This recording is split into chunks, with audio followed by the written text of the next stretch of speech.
What the com? What? Bonjour à tous, aujourd'hui on se retrouve pour une table ronde avec What the com. Nous sommes du coup l'équipe d'Université. Avec moi j'ai Justine, Elio et Chloé. Et nous avons des petits intervenants. On a Arthur et Charlotte en IC2 et Thomas et Maël en IC1. Je vous propose de piocher dans ma super pochette. L'écologie est un sujet assez traité dans le domaine de la communication. Et comment percevez-vous cette communication?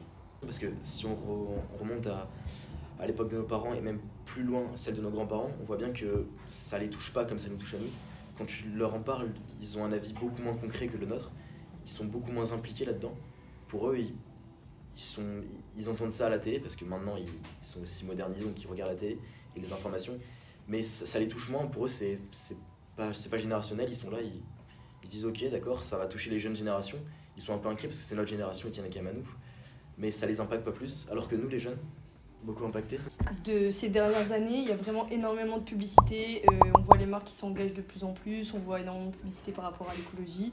Et il y a aussi cette question du greenwashing. Là, ça va faire aller 4-5 ans que toutes les marques font des publicités par rapport à l'écologie. Même Coca-Cola commence à faire des publicités style on fait du recyclage, alors que bon, c'est l'une des entreprises les plus polluantes. Je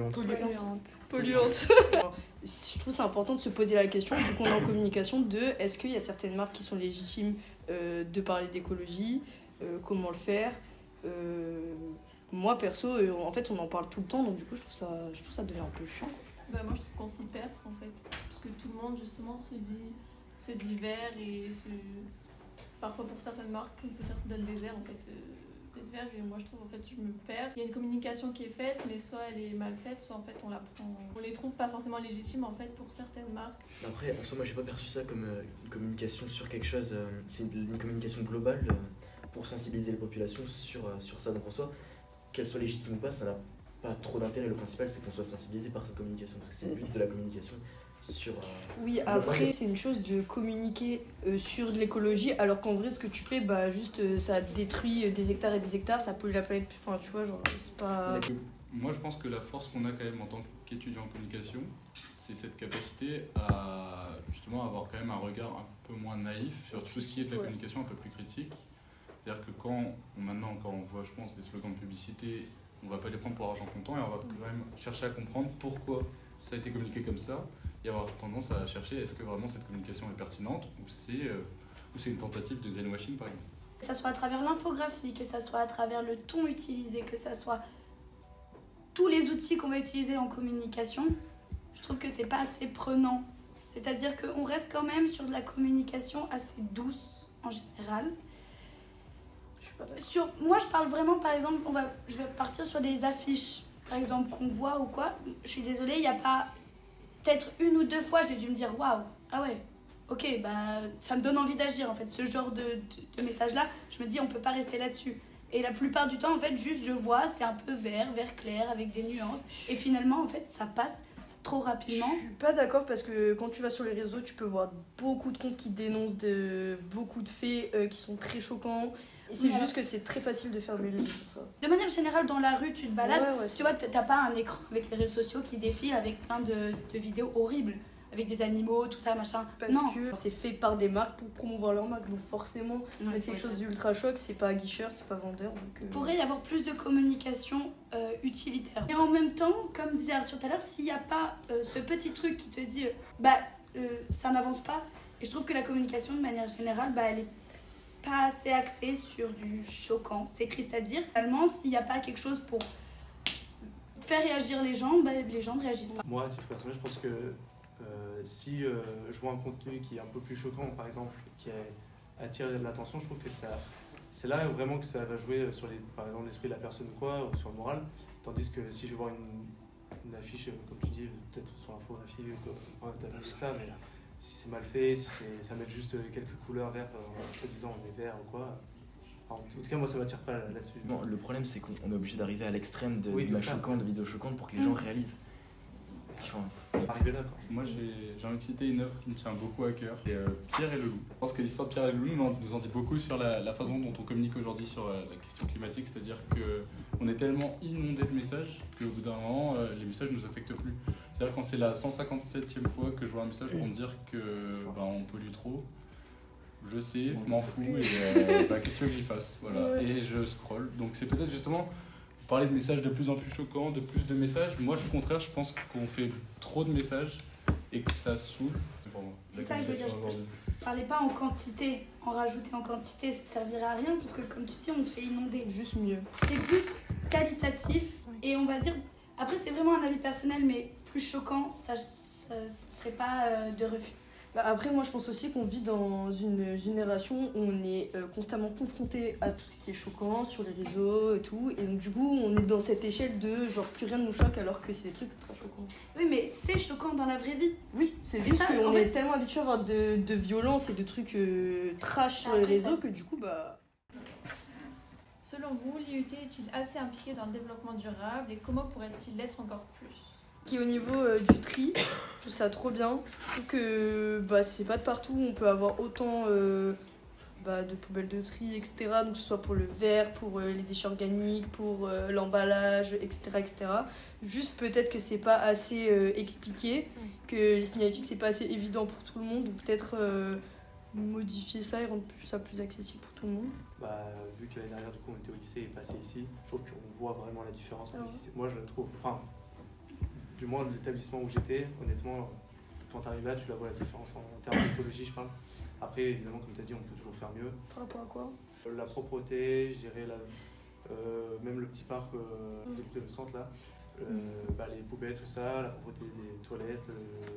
Après, là où je dirais où c'est dommage, c'est peut-être d'utiliser le papier dans les toilettes. Genre Non, mais c'est vrai, je prends un petit détail. Si t'as une alternative, je t'en prie. Moi je pense qu'on pourrait rajouter plus de cendriers. Moi, j'aurais tendance à penser qu'il manque un système d'association. Alors, les projets d'études, c'est super. D'ailleurs, l'université, merci à eux de nous inviter aujourd'hui. Ils font un super boulot. Voilà, c'est un très beau projet. Mais en tant que projet tutoré, je trouve qu'on n'a pas les leviers d'action pour avoir une vraie association.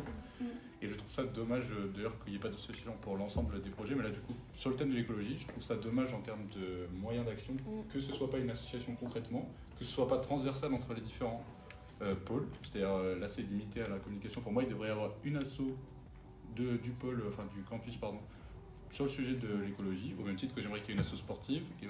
Mais du coup, pour le sujet écologique, pour moi, le fait que ce soit qu'un projet tutoré aujourd'hui, pour moi, ça vous limite et c'est dommage parce que je pense que la vie associative à l'université, c'est un problème pour moi français en général parce que c'est pas un problème qui est aux USA, par exemple. Et pour moi, c'est un petit peu le bémol. Je dirais que c'est dommage de ne pas pousser plus les projets tutorés pour les amener à devenir des associations, notamment sur le plan écologique. Et sinon, vous au quotidien, vous faites quoi pour. Dans les toilettes, alors Enfin, vous On faites peut quoi au parler du quotidien nombre pour. de douches par semaine C'est bien. je dis en vélo si vous voulez. Pareil. Moi, je fais du covoiturage. C'est bien. Moi, je m'habille exclusivement qu'avec de la seconde main. Voilà. Même les chaussures, elles sont pas à moi, elles sont à mon grand-père. Stylé. Et ce gant, je l'ai trouvé dans la rue.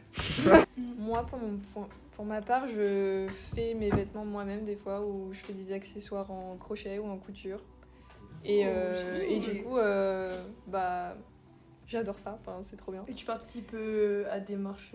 Oui, aussi, je Enfin, des vais à récoltes Cannes de Plugging déchets. de temps en temps. Et il y a une bonne ambiance et tout là-bas, donc c'est trop cool. Super. Pas grand chose, honnêtement. Moi, j'aime bien l'écologie, comme je dis, mais pas l'écologisme, donc je fais presque pas grand chose d'associatif. Pas d'associatif, mais que tu fais chez toi, quoi. Oui, des actions. Je veux dire, je fais des choses d'êtres humains normaux, comme je jette pas mes trucs dans la rue, j'achète pas 15 trucs par jour. Les actions banales, genre faire attention à la lumière, à l'eau, aux déchets. Comme piste d'amélioration, je me suis fait la réflexion il y a pas longtemps. Je jette 2 poubelles par semaine. C'est des combien de litres?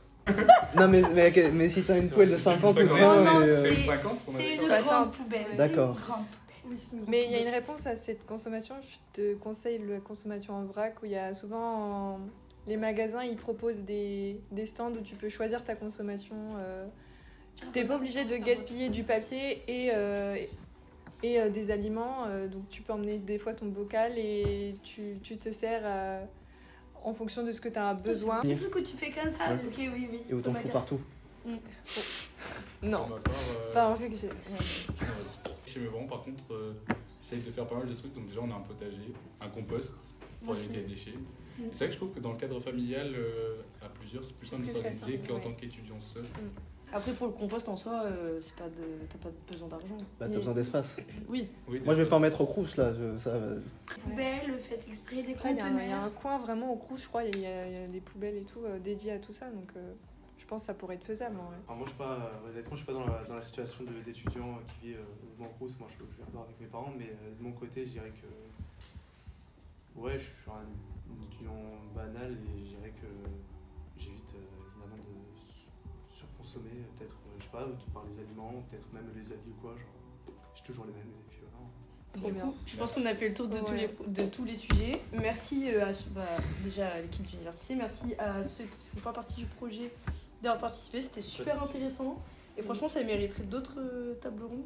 Parce qu'il y a plein de sujets que j'aurais aimé grave développer, mais que Ouais, c'est sûr. contrainte de temps. Mais merci beaucoup. Merci à tous. Et merci Wattecom.